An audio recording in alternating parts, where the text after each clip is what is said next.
ربیع الاول کے بارے میں لوگ اکثر ایک سوال پوچھتے ہیں کہ عید میلاد النبی منانا، اس میں جشن کرنا، نبی صلی اللہ علیہ وسلم کی آمد پہ خوشی منانا، یہ اسلام میں کیسا ہے؟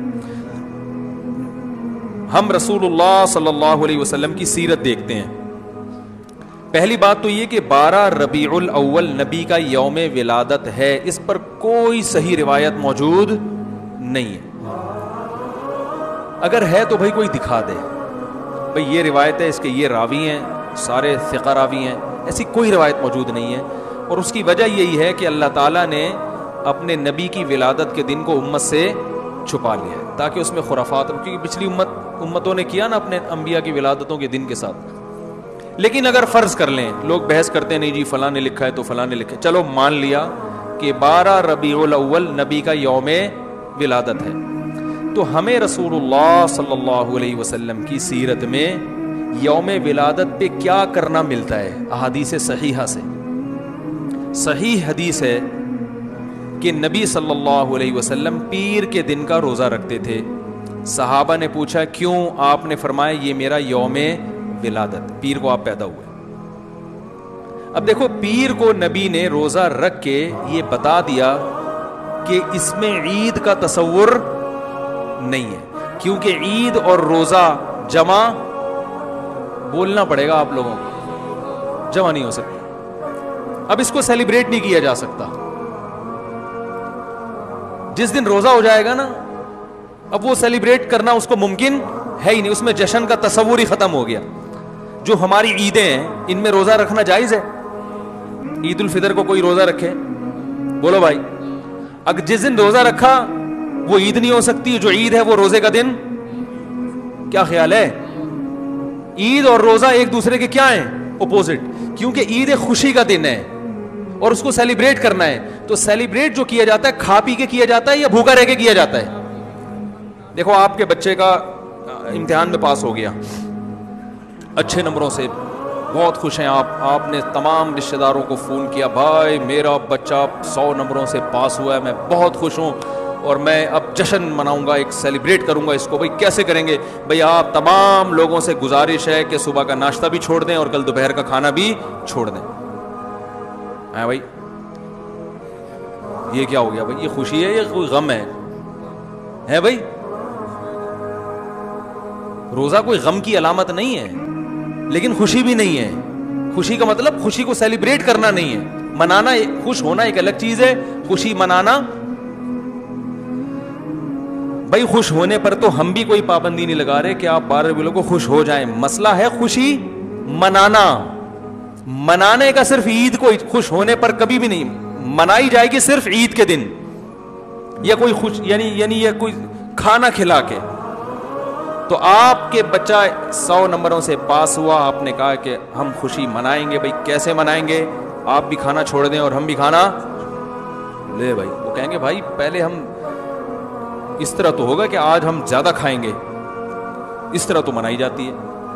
تو یہ بات سمجھ میں آ گئی. دوسری بات، دوسری دلیل، جمعے کا دن بھی چھوٹی عید ہے نا، اس کو بھی عید کہا گیا ہے روایتوں میں. اسی وجہ اور عید کے بہت سارے احکام جمعے کے دن بھی لاگو ہوتے ہیں. غسل کر کے نہا دھو کے مسجد میں اجتماع ہوتا ہے، عید کے دن بھی غسل کر کے نہا دھو کے اجتماع ہوتا ہے. نبی جمعے کے دن بھی اچھے کپڑے پہنتے تھے، ہم عید کے دن بھی بولتے کیوں نہیں اچھے کپڑے پہنتے ہیں؟ جمعے کے دن بھی خوشبو لگا کے نہا دھو کے، عید کے دن بھی ایسے ہی. اور حدیث میں جمعے کے دن کو بھی روزے کے ساتھ خاص کرنے سے منع کیا گیا ہے. لا تختصوا لیلۃ الجمعۃ بصلاۃ ولا یوم الجمعۃ بصوم. حدیث میں آتا ہے جمعے کی جو رات ہے اس کو عبادت کے ساتھ خاص مت کرو اور جمعے کے دن کو روزے کے ساتھ خاص مت. جمعے کو روزہ رکھنا کوئی اضافی فضیلت نہیں ہے.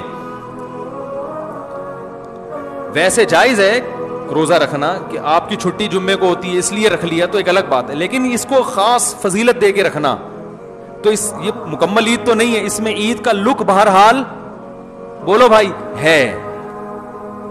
خطبہ بھی ہے، جیسے عیدین میں خطبہ بھی ہوتا ہے، 2 رکعتیں ہیں عیدین میں بھی 2 رکعت، تو لک ہے اس میں. اب ذرا ٹیکنیکل پوائنٹ کو سمجھیے گا آپ لوگ. یہودی سب سے پرانی قوم ہے، ان کے لیے جو مقدس دن تھا وہ کون سا تھا؟ ہفتہ، اور وہی ان کی چھوٹی عید تھا. سب سمجھ رہے ہیں نا؟ اسی میں وہ اجتماع کرتے تھے. عیسائی اس کے بعد آئے, ان کے لیے کون سا ہوا؟ اتوار کو, جو ہفتے کے بعد ہے. مسلمان ان کے بھی بعد آئے, تو ہمارے لیے کون سا ہونا چاہیے تھا؟ پیر. اور یہ یوم ولادت بھی تھا, تو اس کو تو زیادہ فضیلت ہونی چاہیے تھی نا بھائی, عقلی لحاظ سے بھی اور جو حکمت ہے اس کے لحاظ سے بھی. عقلی لحاظ سے اس لیے کہ وہ پہلے تھے تو ہفتہ, پھر اس کے بعد اتوار, تو اب ہمارے لیے پیر. اور اس لیے بھی کہ نبی کا یوم ولادت ہے, تو یہ بطریق اولا پیر کے دن کو فضیلت ملنی چاہیے تھی, کیونکہ وہ نبی کا یوم ولادت ہے. لیکن چونکہ اس میں عید کا کانسیپٹ ہے نا, اس لیے پیر کا نہیں ہوا, بلکہ ریورس کر کے کہاں لے گئے؟ جمعے کی طرف. تو پیر کے دن یا نبی کے یوم ولادت سے عید کا کانسیپٹ اسلام نے کھرچ کھرچ کے نکال دیا ہے کہ اس میں عید کا کانسیپٹ ہو ہی نہیں سکتا, اپوزٹ ہے اس کا, روزہ ہے. بات آ رہی ہے سمجھ میں؟ اس لیے 12 ربیع الاول اگر نبی کا یوم ولادت ہے بھی, تو بہت کچھ بھی اگر کرنا ہے تو روزہ رکھنا, ہم تو اس کے بھی قائل نہیں ہیں روزے رکھنے کے, کیونکہ نبی نے پیر کا رکھا ہے, 12 ربیع الاول کا نہیں رکھا. لیکن اگر آپ کو کھینچ تان کے کچھ نہ کچھ ثابت کرنا ہی ہے, تو آپ اس دن کو روزے کا تو قرار دے سکتے ہیں. آپ اس دن کو سیلیبریٹ کرنا یا عید قرار دینا آپ کے لیے ممکن, قرآن و سنت نبی کی تعلیمات کے مطابق عید کا دن قرار دینا ممکن نہیں ہے, آپ ممکن نہیں ہے. دوسری بات, ابھی بات مکمل نہیں ہوئی ہے, ایک پوائنٹ اور رہ گیا. اسلام میں عیدیں صبح کے وقت ہوتی ہیں, رات کو عیدیں غیر مسلموں کی ہوتی ہیں. کرسمس زیادہ جوش و خروش سے کم منایا جاتا ہے رات کو, کیونکہ اس میں ڈھول ڈھمکے ہوتے ہیں, لائٹنگ ہوتی ہے. لائٹنگ رات کو جچتی ہے, دن میں لائٹنگ بولو بھائی نہیں. جبکہ اسلام کے جو تہوار ہیں وہ کب ہوتے ہیں؟ صبح کے وقت. صبح آپ اشراق کے وقت آؤ گے, نماز پڑھو گے, سوئیاں کھاؤ گے, گلے ملو گے, پتلی گلی سے نکل لو. عید الاضحیٰ میں بھی صبح آؤ گے, نماز پڑھو گے, قربانی کرو گے, گوشت کھاؤ گے, ٹھیک ہے نا. یہ سب کام تبھی فقہاء نے لکھا ہے کہ مغرب کی نماز کے بعد جانور کو قربان کرنا مکروہ ہے, جائز ہے مگر مکروہ, کیونکہ شاعر اسلام میں سے دن میں ہوگا. یہ رات کو شریعت نے اس لیے نہیں رکھا کہ رات کا وقت نا گناہوں کی طرف لے جاتا ہے. جب خوشی منائی جاتی ہے تو رات کو انسان ٹریک سے ہٹنے کا خطرہ زیادہ ہوتا ہے. جبکہ 12 ربیع الاول کو جو عید منائی جاتی ہے وہ دن میں زیادہ منائی جاتی ہے رات کو. ساری لائٹنگ رات کو ہوتی ہے, سارے جو نعت اور میوزک کے ساتھ وہ سب کب ہو رہا ہے؟ رات کو. یہ خود اسلام کے مزاج کے خلاف ہے. تو پتہ ہی چلتا ہے بھائی, بہت معذرت کے ساتھ, کسی پہ طنز مقصد نہیں ہے. دیکھو اللہ اس کے رسول صلی اللہ علیہ وسلم کو فالو کرنا یہ عشق نبی ہے اصل. یاد رکھو, محبت میں جذبات پہ کنٹرول کرنا یہ زیادہ مشکل کام ہے, اور جذبات سے ہٹ کے, جذبات سے مغلوب ہو جانا یہ آسان بہت ہے, لیکن یہ حقیقی محبت کی علامت نہیں ہے. جب محبت ہو نا کسی کو, تو اپنے جذبات کو حدود کے اندر رکھ کے انسان محبت کا اظہار کرے.